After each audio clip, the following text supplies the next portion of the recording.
UAE പ്രഖ്യാപിച്ച പൊതുമാപ്പിന് മികച്ച പ്രതികരണം.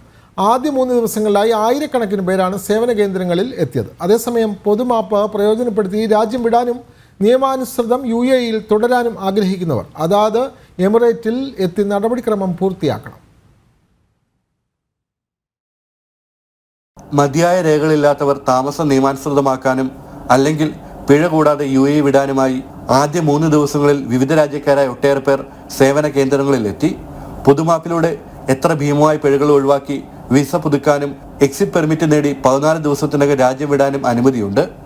UAEയിൽ വന്നവരെല്ലാം സന്തോഷത്തോടെ കഴിയണമെന്ന ആഗ്രഹത്തെ തുടർന്നാണ് പൊതുമാപ്പ് നടപ്പാക്കുന്നതെന്ന് ദുബായ് താമസ കുടിയേറ്റ വകുപ്പ് മേധാവി lieutenant general Mohammed Ahmed Al Marri പറഞ്ഞു. പദ്ധതി വൻ വിജയമാണെന്നതിന് തെളിവാണ് ആദ്യ ദിവസങ്ങളിലെ തിരക്ക് വ്യക്തമാക്കുന്നതെന്നും അദ്ദേഹം കൂട്ടിച്ചേർത്തു. We are very happy. Everybody is happy. You can see the smiles everywhere.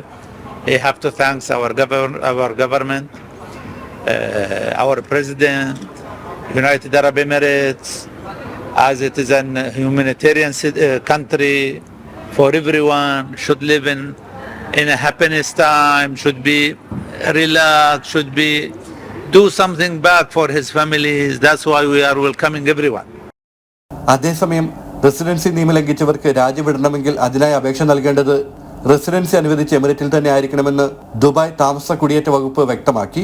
അതേസമയം ദുബായിൽ ജോലി നേടി രാജ്യത്ത് തുടരാൻ ആഗ്രഹിക്കുന്നവരാണെങ്കിൽ ദുബായിലെ സേവന കേന്ദ്രങ്ങളെ സമീപിക്കാം. വിസ ഫയൽ ഏത് എമിറേറ്റിലാണെങ്കിലും അതിന് തടസ്സമില്ല. സെപ്റ്റംബർ 1 മുതൽ ഒക്ടോബർ 31 വരെ 2 മാസത്തേക്കാണ് UAEയിൽ പൊതുമാപ്പ് പ്രഖ്യാപിച്ചിരിക്കുന്നത്.